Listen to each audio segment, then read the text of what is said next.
You think you can spot a liar from a mile away. You think you know when someone is putting on a show, but you are wrong. The real masters of deception are not the ones who stumble over their words or avoid eye contact. They are the ones who have studied you. They have learned what you expect from honesty and they perform it like a script. But the eyes always betray them. Not in the obvious ways. Not in the ways your parents told you about. The tells are subtle. They are buried in micro-movements that last less than a second.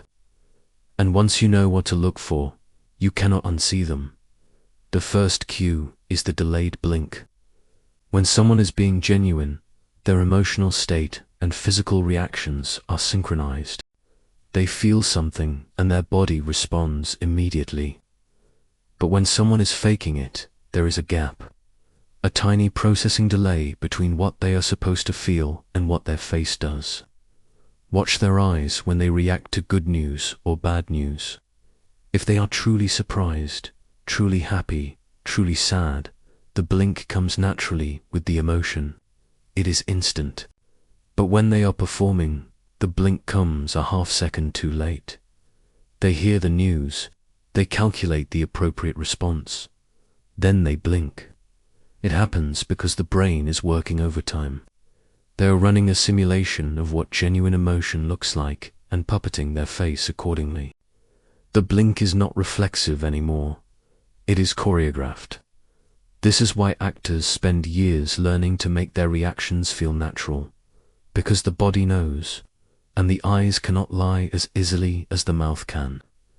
The second cue is the controlled pupil dilation. Your pupils react to more than just light. They expand when you see something you want. They contract when you see something you fear or dislike. And you cannot control this, not consciously. Not unless you are on drugs or have trained yourself through years of practice. When someone is faking attraction, faking interest, faking concern, their pupils stay neutral. You tell them you got the job and they smile wide and say all the right words, but their pupils do not move. You show them something you are proud of and they nod enthusiastically, but their eyes remain flat, dead. This is the tell that poker players obsess over. Because in a game where everyone is pretending, the pupils are the last honest signal. The person faking it has rehearsed their facial expressions. They have practiced their tone of voice. But they forgot about the pupils, and that is where you catch them. The third cue is the directional glance mismatch. Real emotion pulls your eyes in predictable directions. When you are remembering something true, your eyes move one way. When you are constructing a lie, they move another. But that is entry-level body language reading. The advanced tell is what happens after the glance. If someone is being genuine, their eyes settle. They land on a point and stay there while they speak.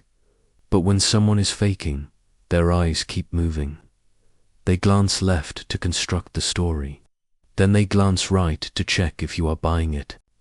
Then they glance down to reset. Then back to your face to perform sincerity. It is a loop, a pattern. They are not remembering or feeling. They are managing. They are running quality control on their own performance in real time. Watch someone tell a story they lived versus a story they invented. In the real story, their eyes might wander as they recall details, but the movement is loose. Natural. In the fake story, the eyes are on a grid. They are following an invisible script written in the air in front of them. The fourth cue is the eye-smile disconnect. You have been told your whole life that real smiles reach the eyes. And that is true, but it is incomplete. When someone genuinely smiles, the muscles around their eyes engage before their mouth does. The eyes smile first, then the mouth follows. It is a cascade, a natural sequence. But when someone fakes a smile, they start with the mouth. They stretch their lips into the shape they think you want to see. Then, if they are good, they scrunch their eyes a half-second later to sell it. But the order is reversed, and once you notice the reversal, you see it everywhere. In job interviews, in apologies, in compliments that feel just slightly off. The faker is painting by numbers. They have been told that eye engagement equals authenticity, so they add it in. But they add it like a special effect in post-production. It is layered on top instead of emerging from within. The real smile happens because joy is flooding their system and their face cannot help but respond. The fake smile happens because they decided a smile was strategically necessary and their face obeys the command. These cues exist because deception is exhausting. Your brain is not built to lie. It is built to react, to feel, to express. When you force it to run a parallel process where it has to suppress real emotion and generate fake emotion simultaneously, things break down. The automation fails.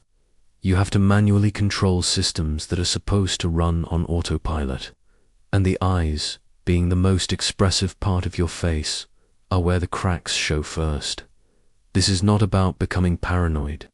It is not about assuming everyone is lying to you. It is about reclaiming your ability to read the room, to trust your gut when something feels off. Because your gut is not magic, it is pattern recognition.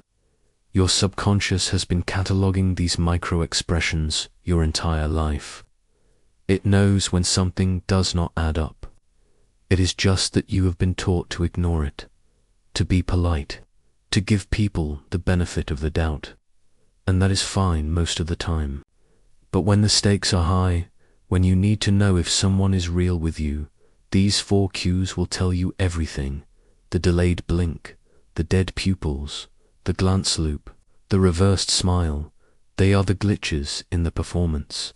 The moments where the mask slips and you see the person underneath deciding what face to show you next.